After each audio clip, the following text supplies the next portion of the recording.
Allez, nous ne ratons rien, toute l'équipe est là. Il est 6h17, c'est un plaisir de vous savoir là. Où sommes-nous? Voilà, nous voilà.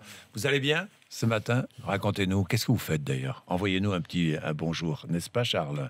Hein? Vous avez des moi je petits travaille bonjours là. Oui, bah vous, d'accord. Oui, non, d'accord. Eh ben tiens, un bonjour d'une fidèle. Oui, Ça fait longtemps qu'on ne l'a pas salué, Qui? Françoise Delhomme, qui salue Françoise. les charmantes voix du matin, en particulier Jean-Jacques. Je crois que Merci vous êtes Françoise. le chouchou de Françoise. Merci Françoise. Je vais essayer de prendre une autre voix. Pour vous, Françoise. Uniquement pour vous, Françoise. Il est 6h18. Pauline Même moi, ça me fait des Baduel. choses. Pauline Baduel. Arrêtez. Bon, soyons sérieux parce que là, je vais parler de quelque chose de très sérieux. Nous avons des images qui viennent de Tel Aviv. Deux Palestiniens ont attaqué des terrasses. 4 personnes. Et on fait 4 morts. Oui, Regardez les 4 personnes images sont que mortes, nous avons 5 sur autres RMC sont Découverte. blessés. Nous avons les images de vidéosurveillance. En entendant les premiers tirs, les gens se réfugient à l'intérieur des restaurants. C'est la panique, les tables sont renversées. Tout se passe en quelques secondes. 2 assaillants ont ouvert le feu sur des terrasses d'un quartier très fréquenté de Tel Aviv, tout près du ministère de la Défense. L'un des assaillants a été arrêté, l'autre blessé par balle. Ils sont palestiniens. Cette attaque survient alors qu'Israël, Jérusalem et les territoires palestiniens sont en proie à des violences qui ont déjà coûté la vie à 200 Palestiniens et 28 Israéliens depuis le mois d'octobre dernier. Bien, Pauline, merci. Mathieu Rouault. Jean-François Copé veut un lever de drapeau dans toutes les écoles de France. Obligatoire, et puis pas seulement, le chant de la Marseillaise, aussi le port de l'uniforme dans les écoles publiques.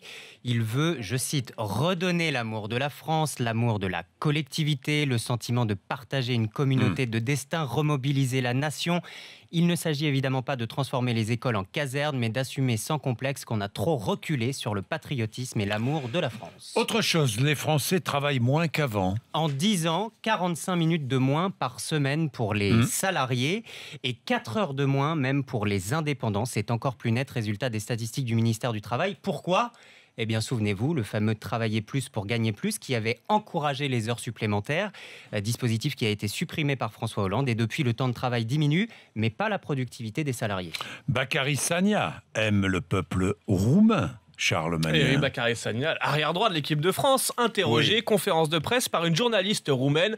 Vous aimez la Roumanie, est-ce que vous comptez y retourner en vacances? Lui demande la journaliste. Réponse de Bakary Sagna. C'est un plaisir pour moi de retourner dans ce beau pays. Je pense qu'il y a une relation particulière avec les Roumains. J'ai des personnes roumaines qui travaillent chez moi. Et c'est un peuple qui me plaît, avec une belle mentalité. Et donc, pourquoi pas, ouais. J'adore la Roumanie, j'ai des Roumains qui travaillent chez moi. Mais c'est joli, mais on sent que ça... et tout. Mais bien sûr, ça part d'une bonne intention. Non, mais d'une très bonne intention. C'est maladroit, disons-le comme ça. Non, il dit la vérité. Oui, c'est vrai, c'est honnête. Il peut employer des personnes roumaines, attendez. Bien sûr. Enfin, je ne sais pas ce que vous en pensez, mais 6h21.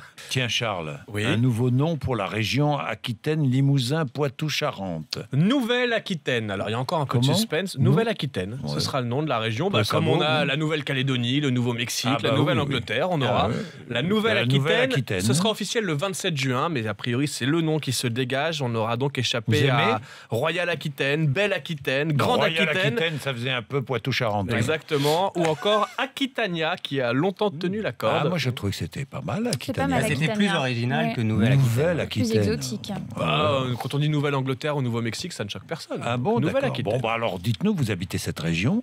Qu'en pensez-vous? Vous êtes un néo-aquitain? Un néo-aquitain. Elle se fait passer pour une victime du 13 novembre. Vous vous rendez compte? Une jeune femme s'est faite passer pour une victime du 13 novembre et réclame 20 000 €.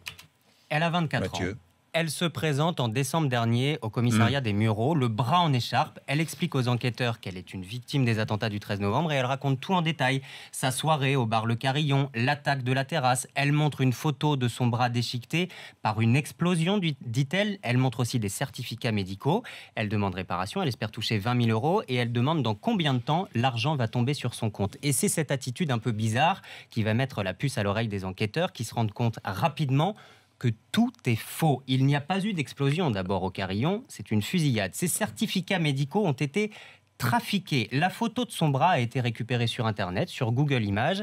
La jeune femme a donc fini en garde à vue. Elle est convoquée devant le tribunal correctionnel de Versailles lundi prochain. Elle encourt 5 ans de prison, 375 000 € d'amende. Moralement, c'est vraiment parfaitement condamnable. Allez, il est 6h28.